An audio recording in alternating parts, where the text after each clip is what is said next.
षड्विज्ञो दशबलो अद्वैयवादी विनायकः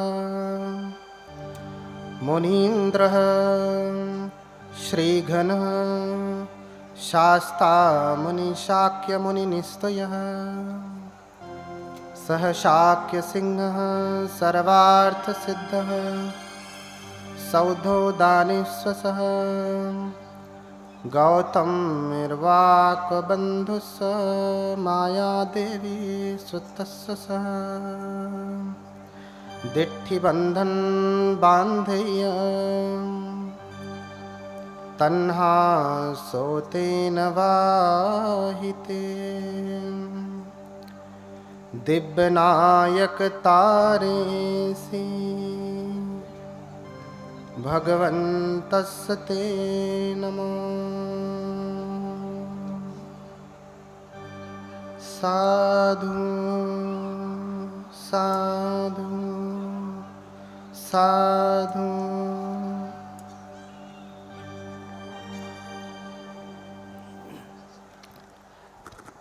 करुणा के महासागर लोक गुरु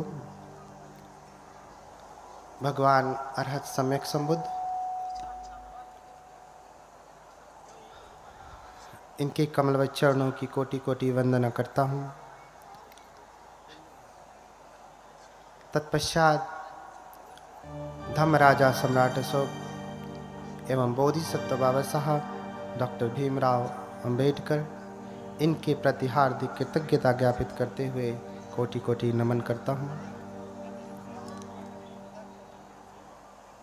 आज यहाँ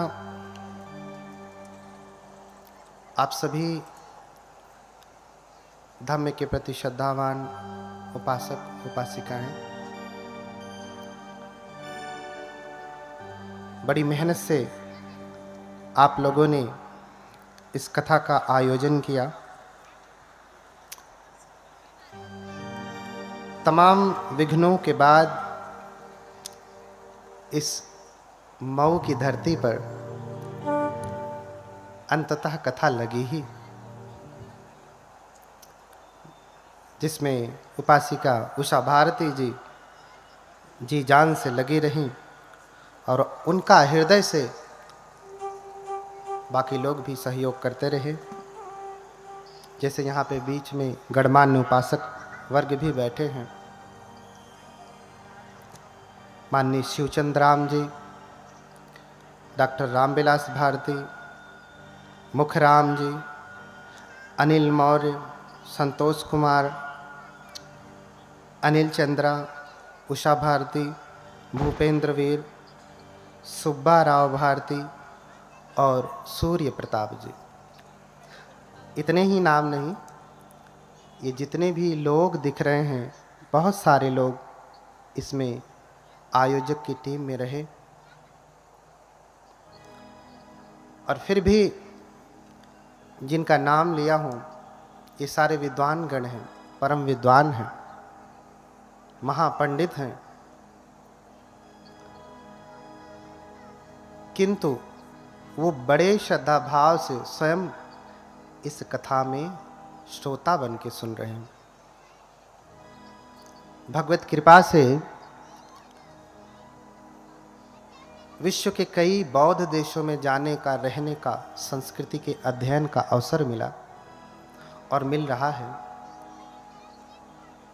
मैंने देखा है कि वहाँ के मंत्री, मुख्यमंत्री, राजा, महाराजा, बड़े बड़े श्रेष्ठी, बड़े बड़े ज्ञानी जब भिक्षु आते हैं तो उनके सामने नतमस्तक होकर के उनसे निम्न आसन पर बैठते हैं, उनसे नीचे बैठते हैं।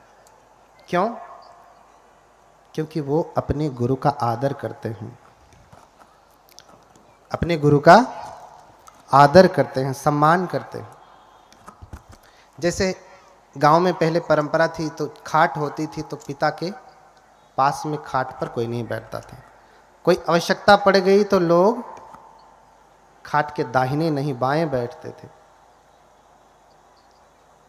ऐसा इसलिए नहीं कि वो नीचे बैठे हैं तो निम्न हैं, ऊपर बैठे हैं तो उच्च हैं, ऐसा बिल्कुल नहीं। बस इतना ही है कि अपने गुरुओं के प्रति आदर है। बुद्ध धम्म संघ को जो हम नमन करते हैं, हमने कहा बुद्धं शरणं गच्छामि, धम्मं शरणं गच्छामि, संघं शरणं गच्छामि। तो जब हम संघ कहते हैं, जब हम उनकी शरण जाते हैं, बुद्ध धम्म तो आप समझ रहे हैं, लेकिन जब हम संघ की शरण जाते हैं, थोड़ा सा आवाज तेज कर दो, तो संघ कौन है? अगर देखा जाए तो मूल संघ भिक्षु संघ है, भिक्षुनी संघ है। द्वितीयक संघ उपासक संघ, उपासिका संघ। तो संघ की शरण जाने का तात्पर्य ही हुआ कि हम संघ का आदर करते हैं, संघ का सम्मान करते हैं।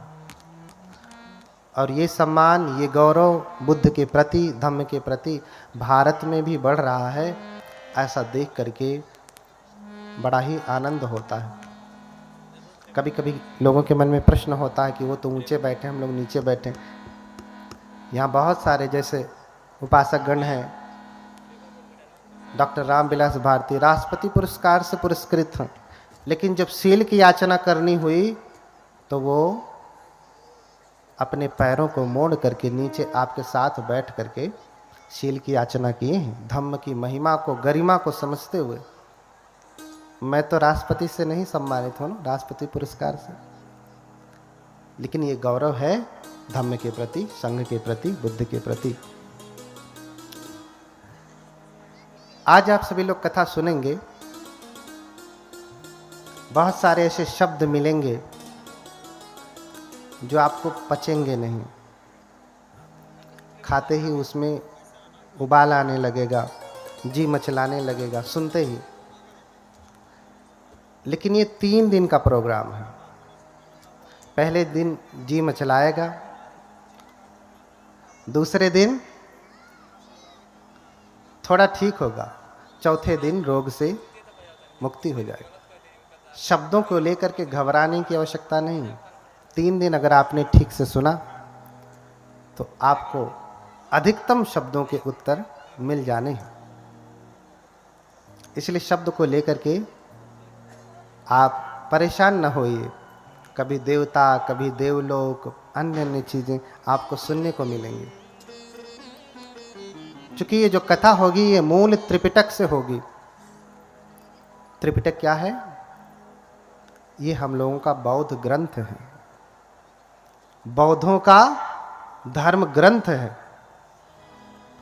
और ये मूल त्रिपिटक जो पूरे विश्व में मान्य है, वो 6वीं संगीति का, 6वें संगायन का, वो संगायन जिसमें स्वयं बाबा साहब रहे हैं, डॉक्टर भीमराव अंबेडकर रहे हैं, जिस संगीति में, जिनकी देखरेख में, जिनके अनुमोदन से 6वीं संगीति संपन्न हुई है। इसलिए जो प्रमाण होंगे, जो शब्द होंगे, उन्हीं त्रिपिटक से हैं। अगर उसमें अशुद्धि होगी, गड़बड़ी होगी आपको समझने में, तो थोड़ा रुकिएगा, क्योंकि मैं जो कहूँगा वो बाबा साहब द्वारा अनुमोदित त्रिपिटक से ही कहूँगा, तो उसका अर्थ होगा, उसे आप समझिएगा। कभी कभी आपको लगेगा ये तो मिलावट है, किसी अन्य धर्म जैसा है। फिर से वही कहता हूँ कि ये बाबा साहब द्वारा 6वीं संगीति से अनुमोदित त्रिपिटक के अनुसार है। तो एक बार सभी लोग बोले भगवान बुद्ध की, बोलिए भगवान बुद्ध की, भगवान बुद्ध की। थोड़ा जगह ले सकते हैं, गर्मी हो रही है तो उधर पीछे तक जगह खाली है ना, थोड़ा सरक के बैठेंगे तो कम गर्मी लगेगी। देखिए, इसीलिए हमने भी पंखा बंद करवा दिया, ताकि आपको ऐसा न लगे कि हम तो पंखा की हवा ले रहे हैं और आप गर्मी में बैठे। तो हम भी आपके जैसे पालथी मार के ही बैठे हैं, बस ऊंचा है। तो जितनी पीड़ा आपको होगी बैठने में, उतनी मुझे भी है। जितनी गर्मी आपको लगेगी उतनी मुझे भी लगेगी। इसलिए धैर्य पूर्वक सुने, क्योंकि हम ऐसे भगवान की कथा सुनाने जा रहे हैं कथा तो बहुत सुनते हैं आप। कथा सुनने के बाद मन में प्रश्न आता है, या कभी कोई आपसे पूछता है कि अरे आप तो कथा सुन करके आई हैं, आपके भगवान तो ऐसा कर लेते हैं, वैसा कर लेते हैं, कभी हवा में उड़ जाते हैं, कभी ये लीला कर लेते हैं, तो आप लोग क्यों नहीं करते? हमें भी तो करना चाहिए ना। हम कक्षा में जा रहे हैं और गुरु हमें पढ़ा रहा है। क्या पढ़ा रहा है? कि पानी कैसे बनता है। और फिर कहे गुरु, शिक्षक कि चलो तुम भी H2O को मिला के पानी बनाओ, पूरा विधि बताया, तो आप बनाएंगे कि नहीं? बनाएंगे और बनेगा भी। और आप ये कह दें कि अरे वो तो वैज्ञानिक थे, उन्होंने बना दिया, हम कैसे बनाएंगे? तो फिर आपकी पढ़ाई का कोई अर्थ है? कोई अर्थ नहीं। ऐसे ही कथा आप सुनते हैं और सुनने के बाद कहा जाए तुम भी उस भगवान जैसे बनो, तो क्या उत्तर देते हैं? अरे वो तो भगवान है, वो तो सब कर सकते हैं, हम कैसे करें? हम तो इंसान हैं ना। तो फिर जब भाई भगवान है, उनका जीवन, उनका प्रसंग तुम्हारे लिए सार्थक नहीं, ये कक्षा तुम्हारे लिए सार्थक नहीं, तो सुनने का कोई अर्थ है? नहीं। इसलिए हम सभी लोग आज इकट्ठा हुए हैं कि जो कथा सुनेंगे, कैसे कोई एक व्यक्ति बुद्ध हो जाता है, जिनकी तस्वीर लगी है, इधर पीछे भी लगे हैं। कैसे कोई एक व्यक्ति मां के गर्भ से ही जन्म लेकर के बुद्ध हो जाता है, और हम सभी मां के गर्भ से आकर के ठीक से मनुष्य भी नहीं हो पाते हैं। सारा जीवन पशु का जीवन रह जाता है। क्या कारण है? क्या कारण है?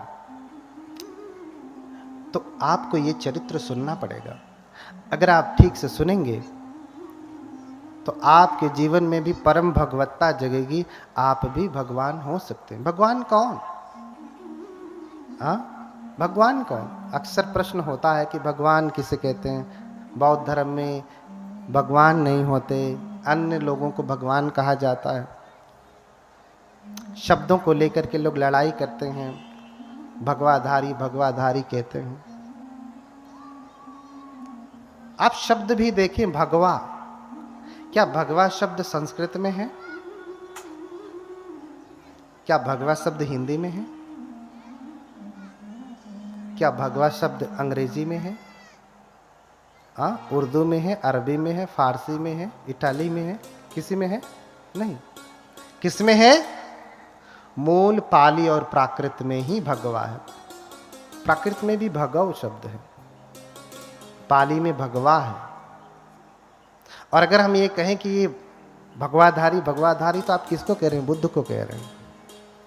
किसको कह रहे हैं? बुद्ध को कह रहे हैं। क्यों? क्योंकि पाली में ही भगवा शब्द होता है, किसी अन्य भाषा में नहीं होता। और पाली बुद्ध की मूल भाषा है। पाली बुद्ध की मूल भाषा। इसलिए भगवा शब्द समझे, भगवान किसे कहते हैं? भगवा माने भगवान। हिंदी में करेंगे तो भगवान हो जाएगा, हिंदी में भगवान हो जाएगा। पाली में कहेंगे तो भगवा हो जाएगा, भगवतो हो जाएगा, भगवंत हो जाएगा। भगवंत नॉमिनेटिव केस में भगवा भगवंत ही होता है। कथा में लिखा है ना, बुद्ध चरित भगवंत कथा। अब भगवंत से भी आपत्ति होती है। विभक्ति पढ़ेंगे, जैसे हर शब्द का रूप होता है। बालक का संस्कृत में बालक है, बालक बालक होता है ना, ऐसे पाली में बालको बालका होगा, दो ही वचन होते हैं। और भगव शब्द का, भगवा शब्द का भगवा ही होगा, भगवंत होगा। पहले ही विभक्ति एक वचन में, नॉमिनेटिव सिंगुलर केस में, पठमा एक वचन में आपको भगवा भगवंत ही होगा। तो भगवा किसे कहते हैं? भगवान किसे कहते हैं? तो कहा कि भग रागोति भगवा। भगवान किसे कहा? भग रागोति भगवा, भग दोषोति भगवा, भग्ग मोहोति भगवा, भग्गस पाप का धमा, भगवाते न मुच्यति। जिसने राग को भग्न कर दिया, क्या कर दिया? राग को भग्न कर दिया। राग क्या है? हमारी पांचों इंद्रियों के द्वारा जो आकर्षण होता है वही राग है। जैसे आंख से रूप देखा, रूप क्या है? जो भी चराचर जगत में दिखाई दे रही है आंखों से, ऑब्जेक्ट जो भी है। हम आंख से सुंदर स्त्री देखते हैं तो क्या पैदा होता है? क्या पैदा होता है? राग की बड़ी सुंदर स्त्री है। कोई स्त्री पुरुष को देखती है इन्हीं आंखों से तो क्या पैदा होता है? चक्षुना संपस्सजो रूपं उपपज्यति चक्षु विज्ञानम। जब आंख से हम रूप देखते हैं तो क्या पैदा होता है? चक्षु का विज्ञान पैदा होता है। वो अच्छा और बुरा दोनों हो सकता है। स्त्री सुंदर है तो बहुत सुंदर है, स्त्री कुरूप है तो अरे, ऐसे पुरुष के संदर्भ में भी। तो जिसने राग को भग्न कर दिया, आंखों से हम राग पैदा करते हैं। देखिए, हम हर चीज से स्वाद लेते हैं, स्वाद नहीं लेते। जिस चीज में स्वाद नहीं है वो चीज आप कभी भी नहीं खाते। अच्छा, स्वाद, आपने स्वाद लिया है? किस किस चीज से स्वाद लिया है बताएं?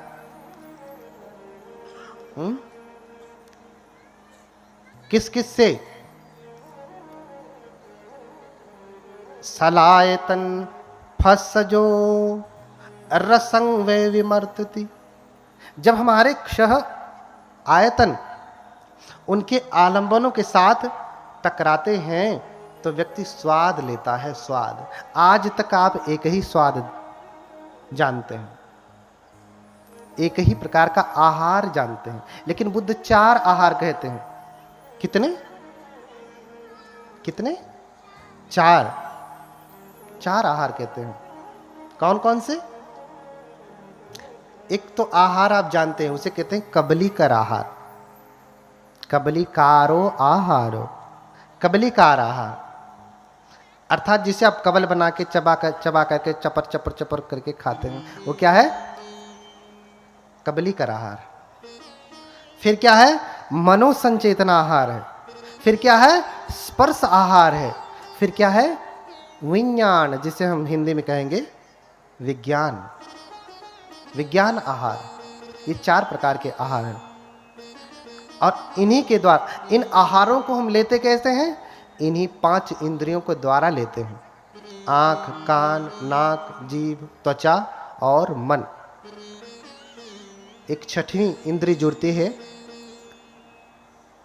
जिसके द्वारा हम सारे रसों का आनंद लेते हैं। अच्छा, जिस चीज में स्वाद नहीं उसे आप खाते हैं? खाना कौन सा खाया? भोजन कौन सा किया? जिसमें स्वाद है।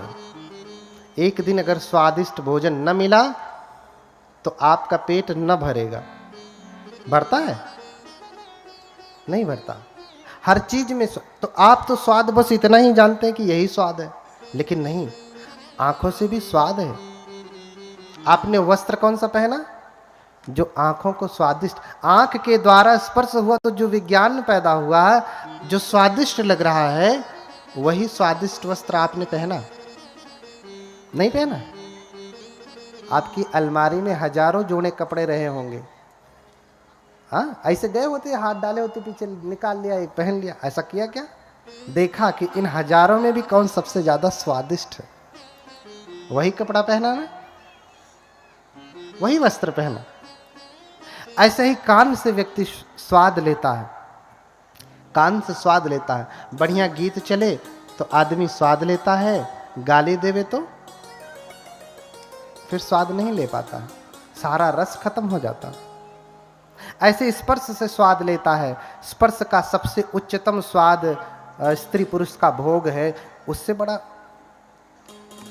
बड़ा राग क्या है? उससे बड़ा राग है कोई नहीं। कोई राग नहीं। ऐसे ही कानों को शब्द सुन करके, नासिका से गंध को ग्रहण करके इत्र कौन सा लगाया, परफ्यूम कौन सा लगाया, वही। कोई भी आया दुकान से और दे दिया, लो भैया ये ले जाओ, आपने ले लिया? नहीं। जिसमें आपको स्वाद आया, नहीं ये स्वादिष्ट लग रहा है नासिका के द्वारा, वही आपने लगाया। तो ऐसे ही छहों इंद्रियों से,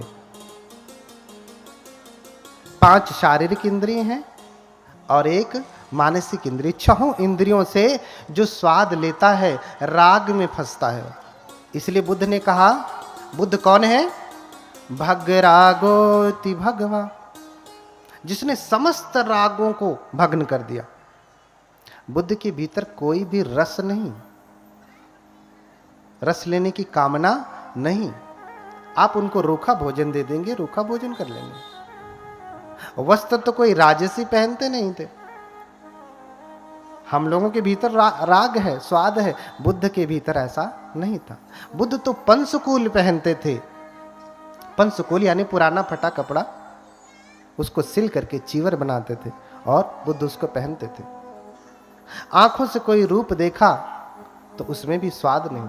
कान से कोई गीत नहीं सुनते, ऐसा जो आपके यहाँ गांव में जब खुशी होती है तो डीजे लग जाता है, ऐसा बुद्ध कोई गीत नहीं सुनते। बुद्ध धम्मपद का गायन सुनते हैं। इसलिए हमारे धर्म की जब संगीति हुई तो उसे कहा संगीति, साथ में गीति माने गायन करना, साथ में गायन करना। दूसरा शब्द दिया संगायन, साथ में गायन करना। आज कोई गा दिया तो कहते हैं भंते तो गीत वादित। अरे भैया तुम समझो, ऑर्केस्ट्रा वाले थोड़ी ना है। हाँ, क्या गाया? बुद्ध की स्तुति गाया, धम्म के गीत गाया। तो भग रागोति भगवा, जिसने राग को भग्न कर दिया। भग दोषोति भगवा, जिसने दोष को भग्न कर दिया। दोष कहेंगे हिंदी में तो द्वेष होगा। किसी भी प्रकार की ईर्ष्या, जलन, क्रोध, अहंकार, ये सब कुछ जिसने त्याग दिया।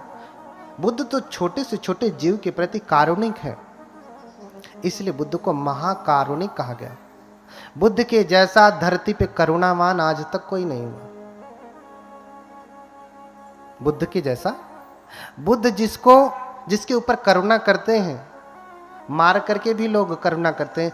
बुद्ध बिना मारे ही करुणा कर देते हैं। क्यों? क्योंकि बुद्ध परम सामर्थ्यवान है। अरे भैया, किसी को सुधारना है तो उसे बंदूक चला के मारना जरूरी है। इसलिए देश का संविधान बहुत विषम परिस्थिति में ही जाकर के फांसी की सजा देता है।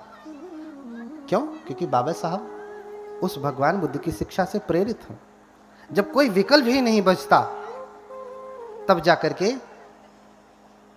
मारने का विधान दिया गया संविधान में। बुद्ध परम कारुणिक हैं।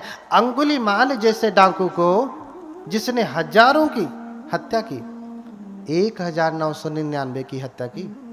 कितने की? 1999। 999 नहीं, 1000 तो मार के ही आया। गुरु से बोला कि मार दिया 1000 को। आपकी गुरु दक्षिणा पूरी हुई। बोले क्या सबूत है तूने मारा? सबूत तो कुछ नहीं। तो अब से जब मारता है तो उंगली काट करके पहन लेता। तो 999 दोबारा पूरा किया। 1000वें नंबर पे भगवान बुद्ध थे। तो 1999 की हत्या करने वाला कोई आज के समय में कोई ऐसा एक व्यक्ति का नाम बताइए, कोई है? या तब के समय में ही, बुद्ध के समय में ही किसी ऐतिहासिक व्यक्ति का नाम बताइए जिसने किया हो? नहीं। एक अकेले व्यक्ति ने इतने की हत्या नहीं की होगी। यहां तक कि बड़े बड़े राजा महाराजा भी अधिकतम मारे होंगे तो 100, 200, 500 मारे होंगे, इससे अधिक नहीं। लेकिन इसने 1999 की हत्या की। बुद्ध भी चाहते तो मार देते। राजा बिंबिसार, प्रसेनजीत आदेश देते मरवा दो। लेकिन बुद्ध किसी को मारते नहीं, क्योंकि बुद्ध के भीतर किसी के लिए द्वेष नहीं है। बुद्ध तो करुणा करते हैं। हर व्यक्ति को सुधरने का अधिकार है। हर बीज जम सकता है अगर आप उसे उचित भूमि, उचित जलवायु देंगे तो इसीलिए कहा कि तद्धर्मः सर्वदेहिनाम। वो बुद्धत्व का बीज, वो ज्ञान का बीज समस्त देहधारियों में है। कोई भी प्राणी हत्या के योग्य नहीं है। इसलिए बुद्ध कहते हैं कि किसी को मारे नहीं, मैत्री करें। और जब किसी से आप मैत्री करेंगे तो मारने की नौबत नहीं आएगी। आप अपने बेटे को मार सकते हैं, बेटी को मार सकते हैं? नहीं, क्योंकि इतनी मैत्री, इतना प्रेम, इतनी करुणा भरी है उसके प्रति, चाहे कितनी विषम परिस्थिति आ जाए आप मारने वाले नहीं हैं। इसलिए माँ के प्रेम को, माँ की मैत्री को सर्वश्रेष्ठ प्रेम, मैत्री और करुणा कहा। तो बुद्ध अंगुलीमाल जैसे व्यक्ति को भी मारते नहीं, उसे रास्ते पे ला देते हैं। क्यों? क्योंकि बुद्ध परम सामर्थ्यवान है, बिगड़े से बिगड़े व्यक्ति को भी सीधा कर लेते हैं। इसलिए बुद्ध को कहा गया सत्ता देव मनुष्यानम। बुद्ध क्या है? शास्ता है।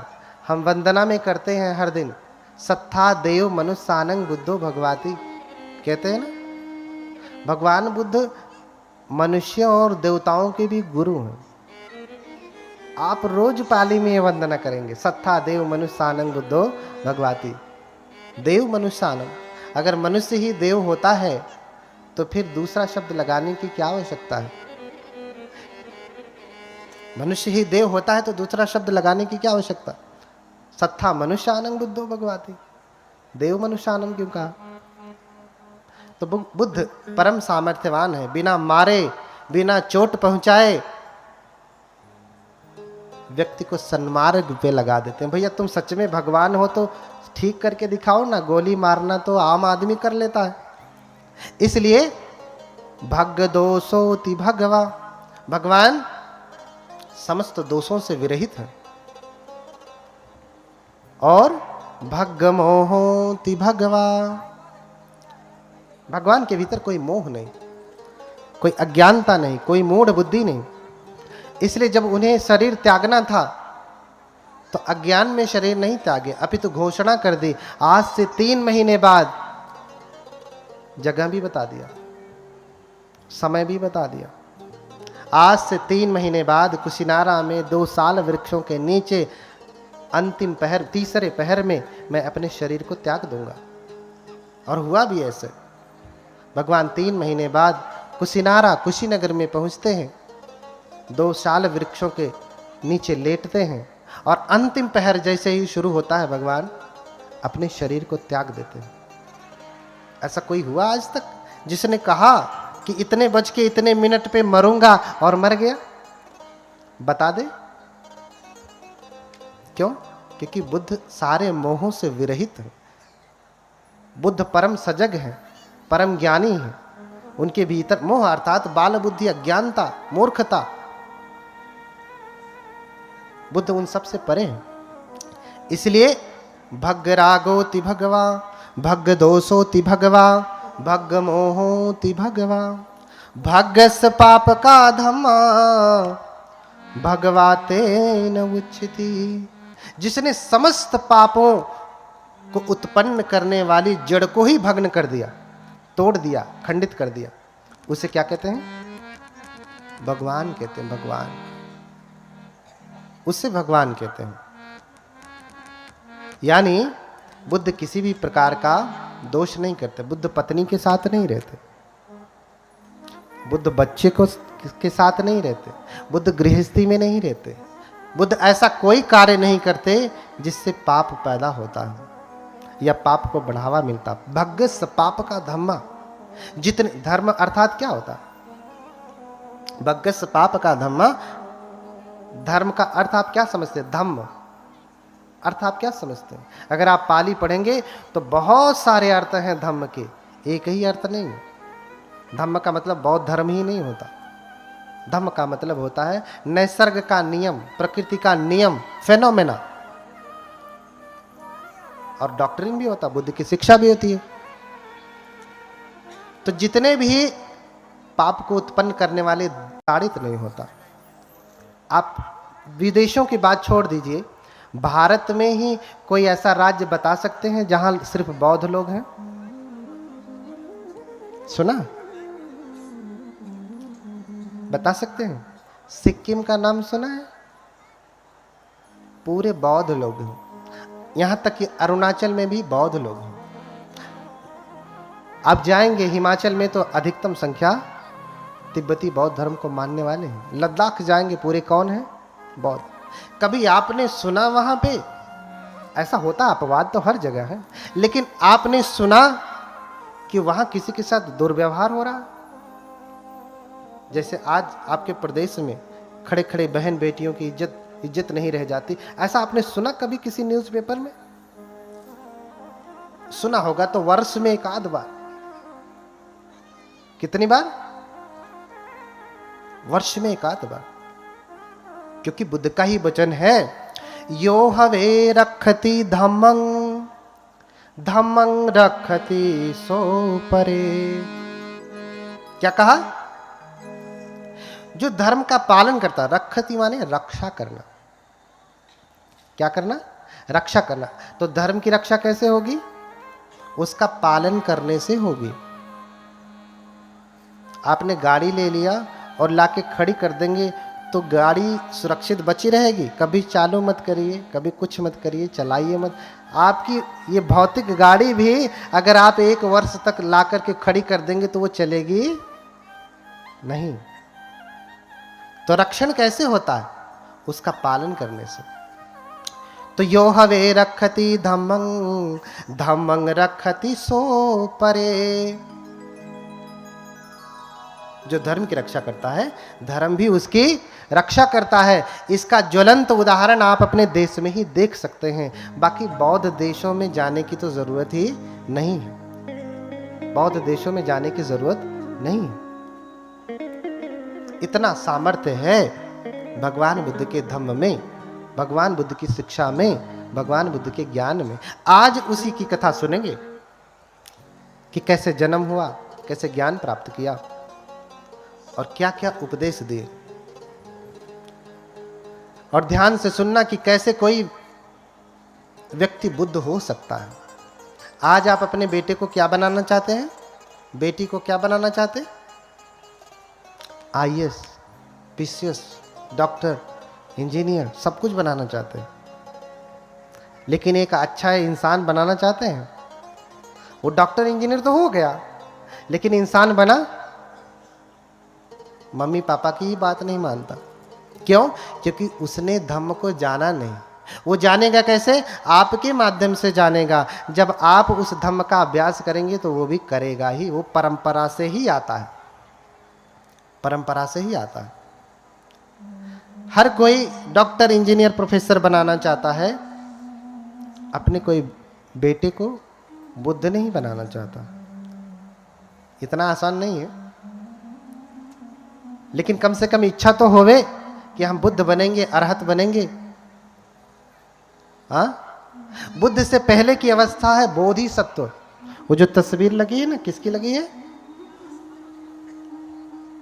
किसकी लगी है? बोधिसत्व की। किसकी? बोधिसत्व की तस्वीर लगी है। बोधिसत्व होने वाले बुद्ध होते हैं।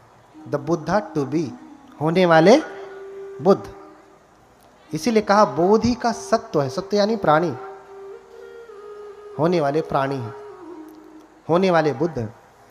और उन्हीं को आप मानते हैं। लेकिन बोधिसत्व की चर्या कैसी है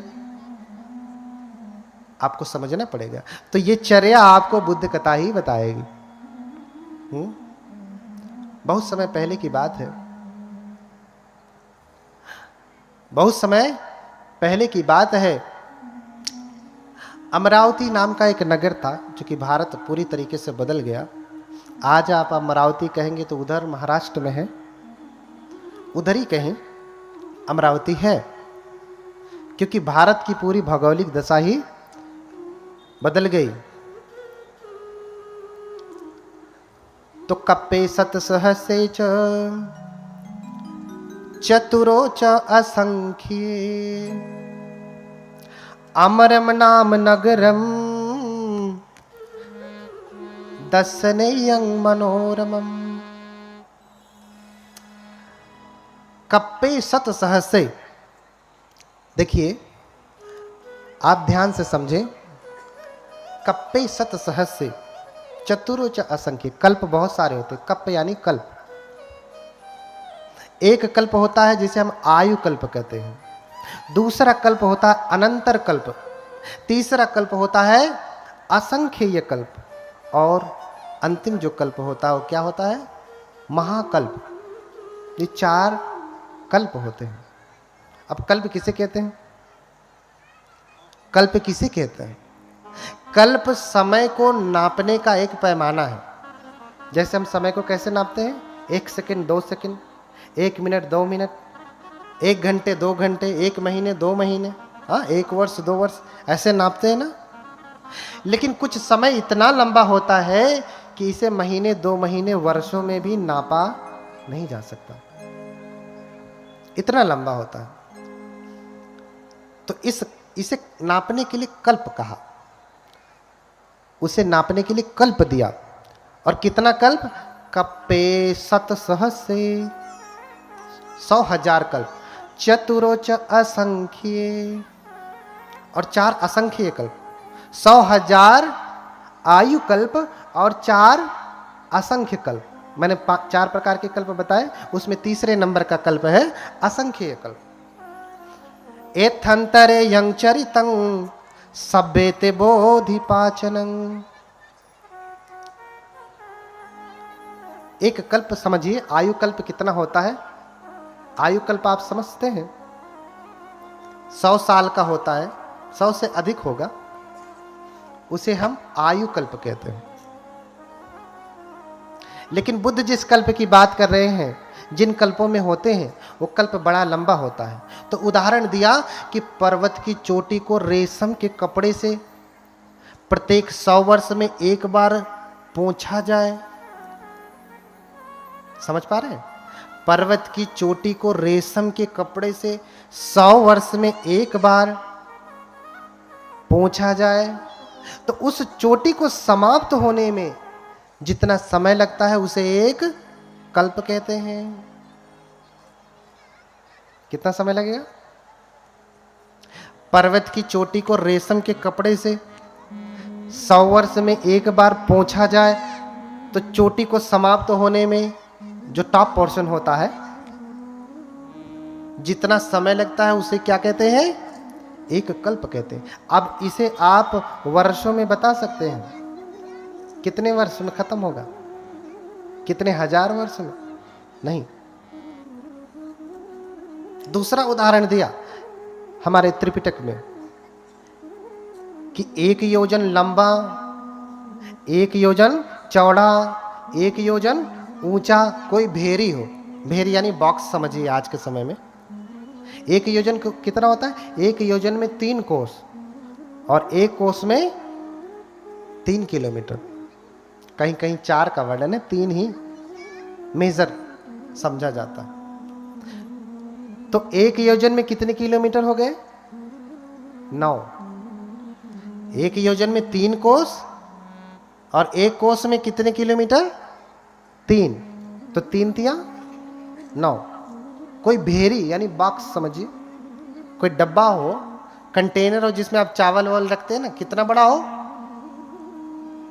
देखिए बुद्ध कब पैदा होते हैं, बुद्ध कैसे पैदा होता है, कितना समय लगता है। अभी समय बता रहा हूं कितने समय में पैदा होते हैं, कैसे पैदा होते हैं। 9 किलोमीटर लंबा, 9 किलोमीटर चौड़ा और 9 किलोमीटर ऊंचा क्या हो? भेरी हो। और उसमें क्या रखे हो? सरसों के दाने रखे हो। प्रत्येक 100 वर्ष में एक सरसों का दाना निकाला जाए, तो दाना समाप्त होने में जितना समय लगता है उसको क्या कहते हैं? एक कल्प कहते हैं। ये कल्प की व्याख्या उसी त्रिपिटक से है जिस त्रिपिटक का अनुमोदन स्वयं बाबा साहब ने किया। ये बुद्धों का कल्प है, उत्पन्न होने का समय है, बुद्धों के उत्पन्न होने का समय है। तो इसको आप कितने वर्षों में गणना करके बता सकते हैं? 1000, 2000, लाख, करोड़ नहीं, ये वर्षों में बताया नहीं जा सकता कि कितना लंबा समय, बहुत लंबा समय आप अनुमानित कर लीजिए। तो इस प्रकार से एक अमर नाम का नगर था। एक तपस्वी थे सुमेध, जो तपस्या करते थे। क्या करते थे? तप करते थे। हिमालय में जाकर के तप करते थे। क्यों तप करते थे?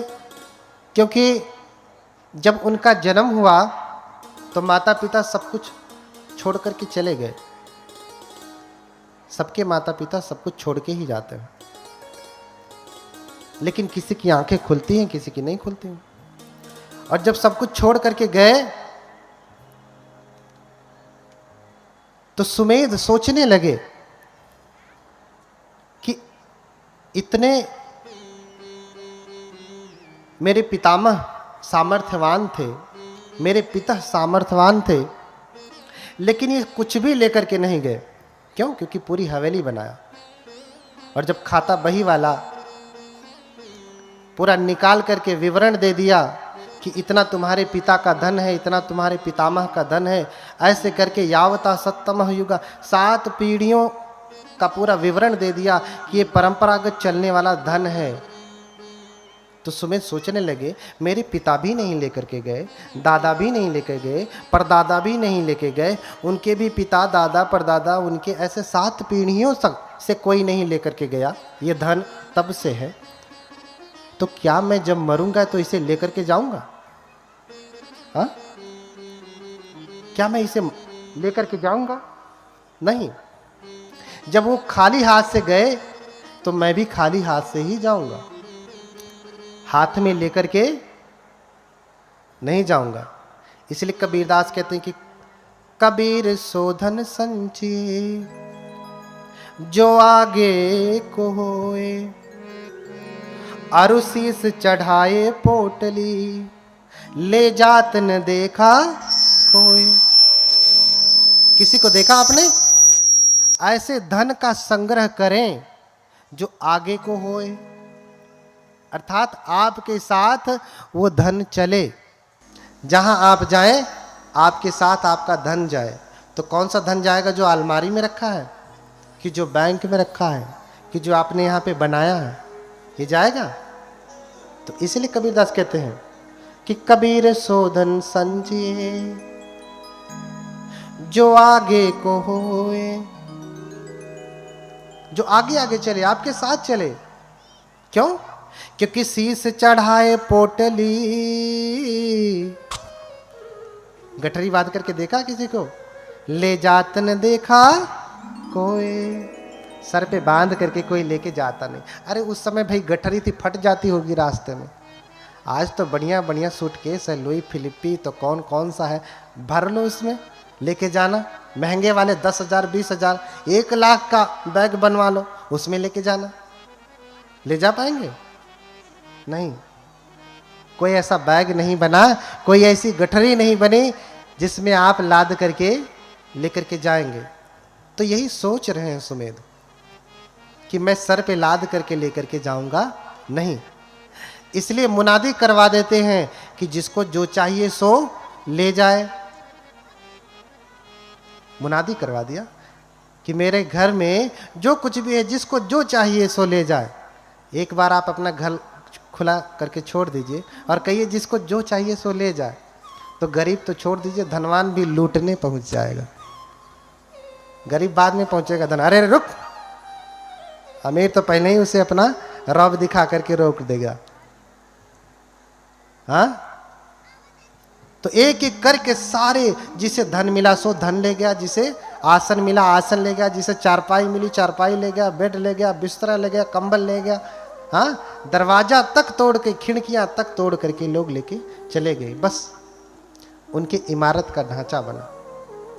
देख करके सुमेध हंसते हैं कि ये कितने ज्ञानी लोग हैं। इन्हें लगता है मैं लुटा रहा हूं तो मैं खो रहा हूं, और ये लेके जाएंगे तो ये बचा लेंगे।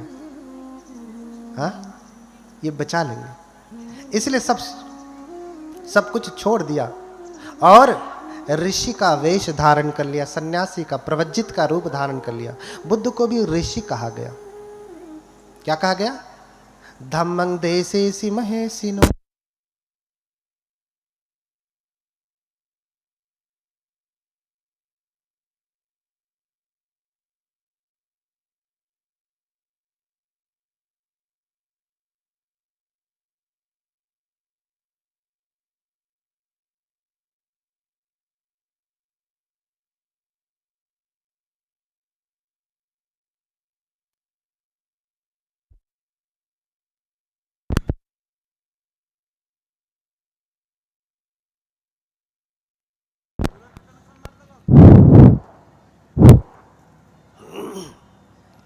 बोलिए भगवान बुद्ध की।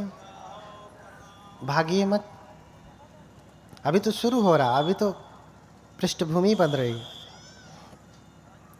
बोलिए भगवान बुद्ध की। थोड़ा और जोर से बोलिए, नींद तो नहीं लग रही ना? बोलिए भगवान बुद्ध की। और जोर से बोलिए भगवान बुद्ध की। अब भाग जाएगी नींद।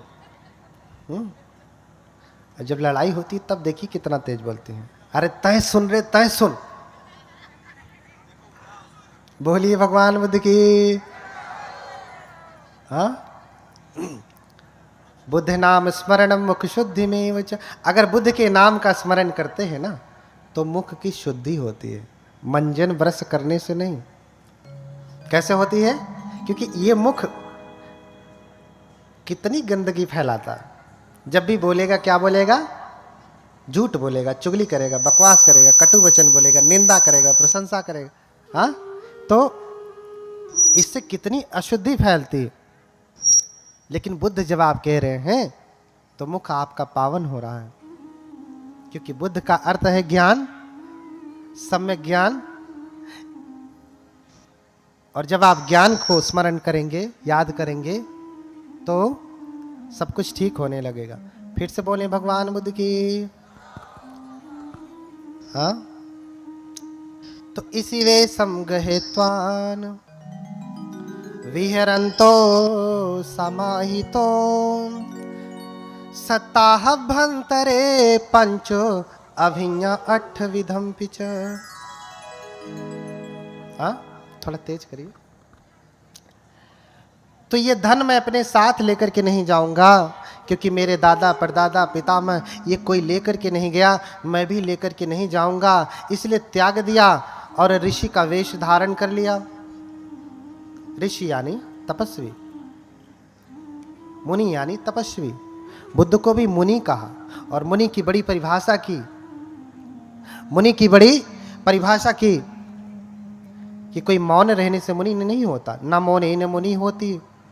मूल्य रूपो अविद्यसु यो चतुलंग वपग्गः वरमादाय पंडितो पापानि परिवज्जेति स मुनि तेन सो मुनि यो मुनाति उमो लोके मुनि तेन पवुच्यति।